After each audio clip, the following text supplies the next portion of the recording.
Thanks to our friends at The Motley Fool for sponsoring this video. Visit fool.com/Rive to receive the top 10 stocks to buy right now. Peloton reported earnings on Thursday, and the market didn't seem to like what they saw.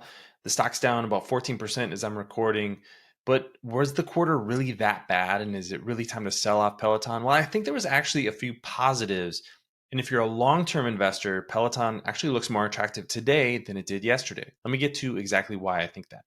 My name is Travis William. Thanks for watching Rev Investing. Please subscribe here on YouTube for all my content. And I actually did a deep dive on Peloton on asymmetric investing recently. Check out a link to that deep dive in the show notes below. If you like this stock, I think you'll be really interested in that. So let's get to the results here. Now, I'll just give a share update quickly. I'm recording this near the close on Thursday. Shares are down about 14%. So not a great day for Peloton. But if you look at the results, and this is the fiscal third quarter of 2023, they're in a little bit of a weird fiscal year, so always keep that one in mind. But the numbers that we're looking at right here are on the right, Q3 fiscal year 2023.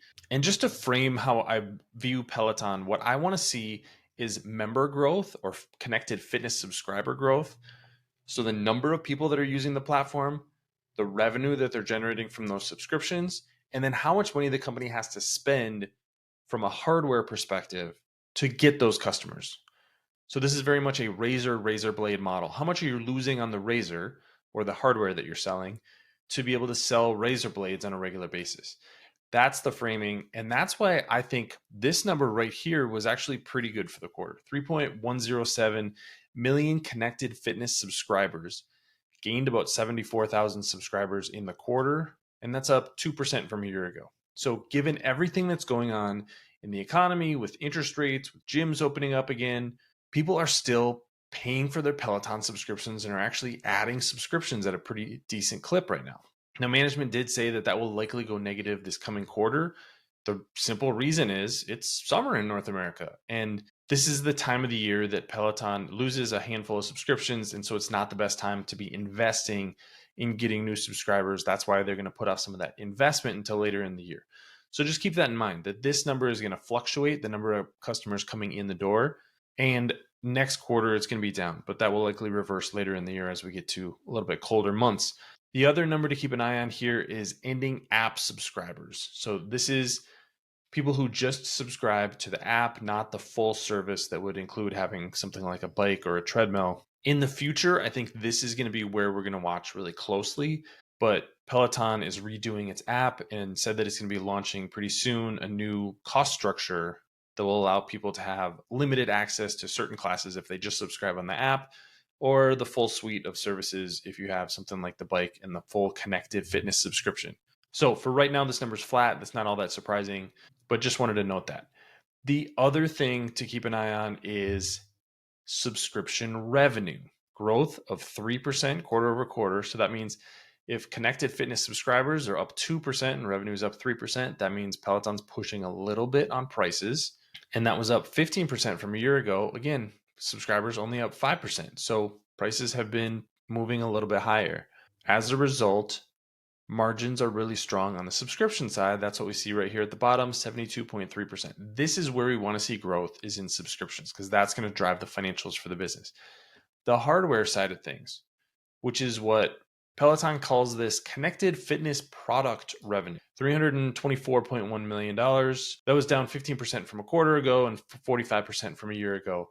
I don't look too much at the growth of this number. What I look at is gross profit or loss in this case. So losing $17.6 million for the quarter from a gross loss perspective on connected fitness products, but that was a vast improvement from a year ago when it lost $68 million and a quarter ago when it lost $43 million. So again, this is a razor and razor blade model. You don't necessarily need to have this number growing to have the subscription number growing. Here's the other line that's going to be critical for Peloton going forward is operating expenses. A year ago, $920 million in operating expenses. This quarter, $536.2 million, down 5% from just a quarter ago. So again, moving in the right direction. And as a result, we have a very small free cash flow loss of $55.3 million. That also includes an adjusted EBITDA loss of $18.7 million. So we're getting very close to that break-even cash flow and adjusted EBITDA level This is a really rapid turnaround for Peloton. So maybe the numbers weren't exactly what investors were looking for compared to Wall Street estimates. But from a trend perspective, Peloton is heading in the right direction. They're adding subscribers, they're increasing subscription revenue, they're reducing loss on hardware, and they're getting close to free cash flow positive. I'll end here with outlook for the fiscal fourth quarter of 2023.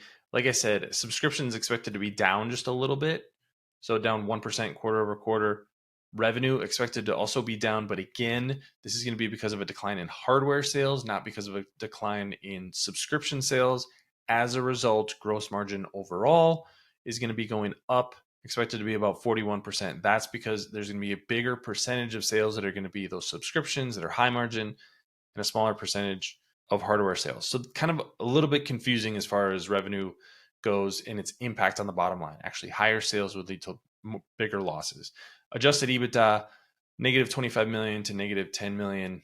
So again, getting closer and closer to that break-even point. So this was not necessarily a great quarter from Peloton, but I was actually surprised that the stock is down as much as it is because the turnaround story is still in play and the company continues to do really well. If you look at this compared to a lot of their competitors like Beachbody, like Nautilus, the companies where we actually have public results, those companies are losing subscribers at a really rapid rate and revenue is declining. They're losing money. Peloton is in a much better financial position, and those subscribers that subscribe to the service continue to be very loyal. I think that's something that we're going to see the company grow on. Maybe we're not going to go back to double-digit growth in the next year or so, but at the end of the day, I like the trends for Peloton, and if they can introduce multiple tiers of products for its app service and get subscribers that are maybe paying $10 or $20 a month for a limited number of workout classes, that could be really compelling both for Peloton and for subscribers because we have seen over the last year that gym prices have skyrocketed.